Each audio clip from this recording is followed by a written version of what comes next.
They say Bali is paradise. And honestly, for the most part, they're not wrong.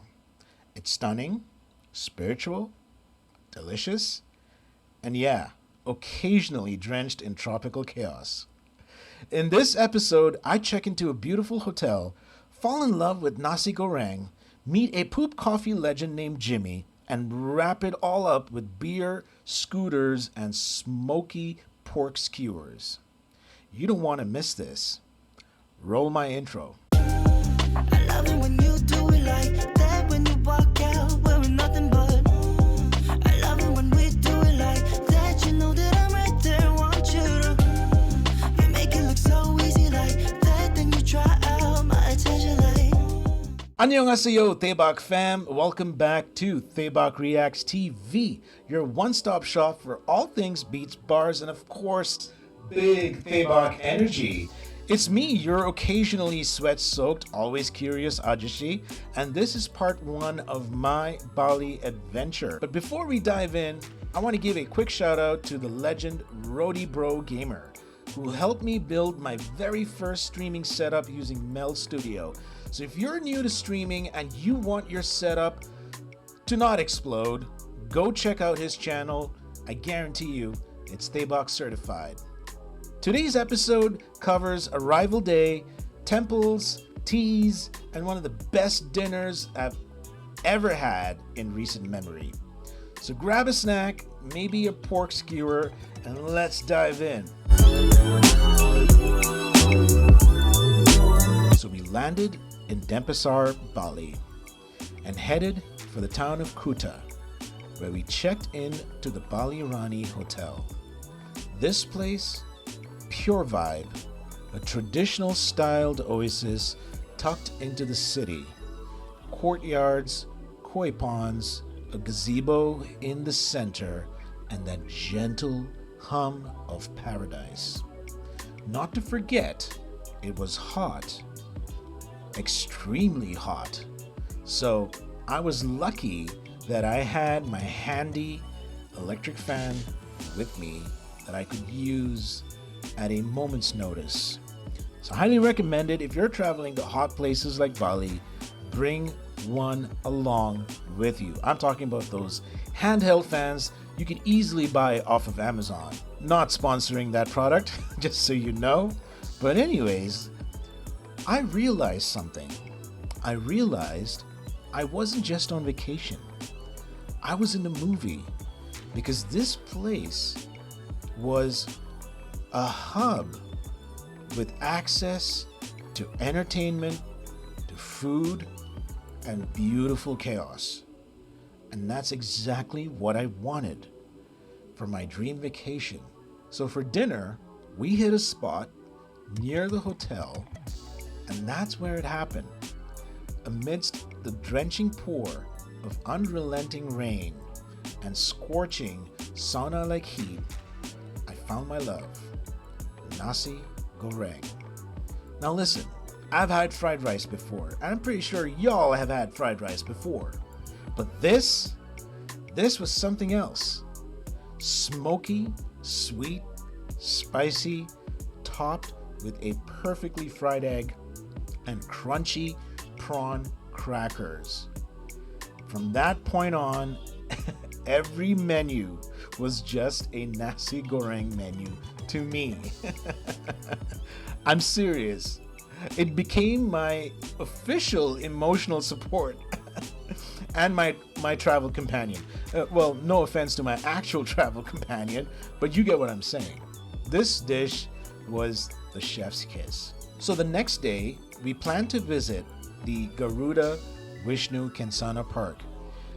But on our way, as we arrived, we realized we were too early and it was closed. But our guide decided to come back later, so we pivoted to the legendary Uluwatu temple. Now before we get into that, I want to give a quick shout out again to our guide Arsa. Arsa was incredible throughout the entire trip. This man was a legend. He was so punctual, patient, resilient, knowledgeable, and most importantly, cheerful. He kept the entire trip, the entire tour, vibrant, interesting, and there was never a dull moment. Arsa is your go-to. I'm going to leave his information in the description. So if you ever find yourself in Bali and you need a tour guide, make sure to contact Arsa. He's your go-to. His punctuality was insane. Like, he would give us a time and we would meet him in the lobby exactly at the appointed time. And he was never a minute late. He was always there on time. And that's what I loved about Arsa. So yeah, Arsa, if you're watching this, props to you, man. Props to you. Excellent job. All right, so back to Uluwatu Temple. It was perched on the southern cliffs of Bali, and it was huge, humongous. And I'm not talking about just the building. I'm talking about the temple complex. I'm talking 15-minute walk just to reach the entrance level huge. Yeah, I'm not even kidding you. Fortunately, the walk or the trek was not boring. It was entertaining because we encountered some locals. I would say some very cheeky locals. Yes, I'm talking about monkeys. Mischievous, curious, and I would say slightly judgmental. Yeah, one of them was actually looking at me and was considering snatching my glasses. I didn't let that happen. I actually gripped onto my stuff like they were BDS concert tickets. Okay. So that was kind of interesting. So we get to the temple and I discovered that it had a very peaceful vibe. Now, fun fact about this Ajeossi again, I am spiritual, not religious, but spiritual. And I found this to be an excellent getaway. It was a welcome change and I embraced it, right? It was fantastic. Just feel the wind, feel nature around you. And the best feature of that little trip was the view of the Indian Ocean right from the steps as you get into the temple. That when you reach the top step and you look over the pavilion and you look over the barrier that they have, the view of the Indian Ocean, absolutely gorgeous.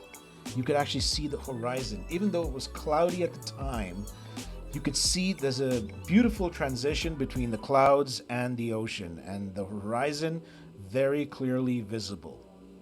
So yeah, that was actually pretty dope, I would say. On the way back, we stopped at a Luwak coffee cafe and farm home of the famous civet poop coffee. Now, for those of you who don't know what a civet cat is, Google it. No, I kid you.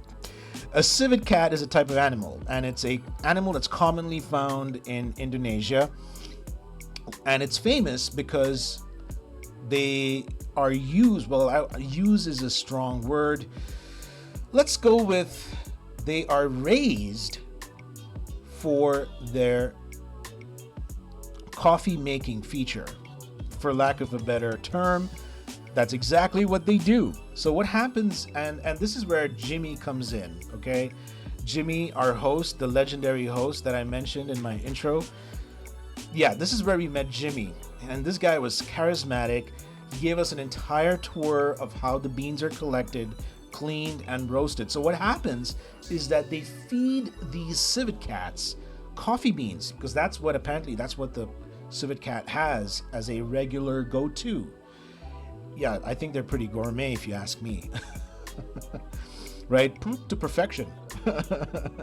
So what happens is they feed these cats, these animals, these coffee beans, and the enzymes in their digestive tract processes the beans, and after they poop, the beans are then collected, cleaned, roasted, and then served as a product, right? So very interesting process. Then came the tasting session, right? So the tasting session was interesting because we were offered over 25 different types of teas and coffees, and they were lined up in these tiny cups. So you had everything from Bali cocoa to lemongrass, turmeric, and vanilla. We also tried avocado coffee, which was one of my favorites, I would say, next to Luwak coffee. Avocado coffee, it's not synthetic. You might think that they might have added a flavor shot of some kind. No, no, no, no, no.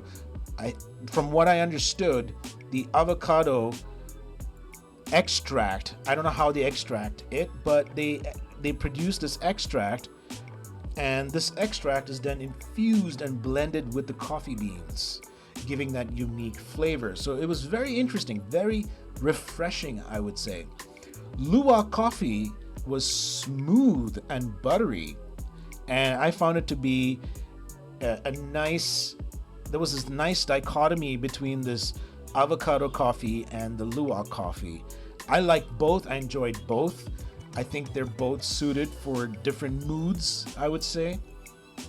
But yeah, the Luwak coffee had this richness to it in its texture, which I thoroughly enjoyed. So yeah, we ended up leaving with a smile on our faces. I actually felt like a caffeinated alchemist. I'm not gonna lie. I was sampling different coffees and teas, and I was like, this one's good. This one's really interesting, right? So yeah, smile on our faces, and a pack of Luwak beans and avocado coffee beans, right? And yeah, we actually brought 2 of those back home with us. So that was interesting. Fast forward, later that night, we met up with some friends from Korea who were also in Bali. Yes, it was planned. It was a planned meetup, and the vibes were high. I had really high expectations, and they didn't disappoint, okay? So it was interesting though, because we had dinner at this place called Warung Chef Bagus, and I believe this place is known for their iconic pork ribs and skewers. The pork was smoky and tender. It was glazed in a rich peanut sauce, and was served with a spread of very flavorful sides. I truly enjoyed it, right? The sides, I don't remember the names of the side dishes. I'll have to look those up. But I remember there was this side dish with cabbage, and there was this side dish with shrimp, and there was another one, it was kind of like a pickle, but it was a type of spicy pickle, and it was really good. So the palate was well balanced, and I really enjoyed it all. And it was so good, it actually shut me up for 5 full minutes. And part of the reason why I was also quiet during dinner was not just because of the food. It was also because I was having trouble with my Korean. I was trying to converse in both Korean and English, and I had to get it translated, and there was a lot of translating back and forth. So it was silent chaos, okay? I would say it was interesting because I had a chance to actually practice my Korean, which was really cool. But the real adventure happened after dinner. Gojek. I'm pretty sure that name might sound familiar to some of you, but for those of you who don't know, Gojek is a rider app. Much like India, and I introduced all the rider apps in India. If you watch my previous video, I'm gonna leave a link to that right here. But like India, in Bali, you actually have a plethora of rider apps, one of them being Gojek. Now, I want you to imagine Uber meets Mario Kart on a motorcycle. Yeah, that's exactly what Gojek is. That's what happened to me, right? So picture this. Ajeossi at the back of the scooter, holding on to the handles for dear life, wind in my face, dodging traffic, neon lights zipping past us, music from live concerts, and the smokiness of skewers all over the place. I was in a confused state of excitement, and I felt like a drama extra. Not gonna lie, it was kind of cool though, because this guy, the Gojek rider, he didn't just take me through the main roads. He was taking sideway paths, he was taking alleys, and places where no normal vehicle could actually access. This guy was going through all of those. And at one point, I was actually scared for my life because there were these low-hanging branches, and they were my height. And I was so scared that one of them would actually just like shave my hair. But I was safe. At one point, I think I saw a dog on a motorcycle. But yeah, I was starting to see things.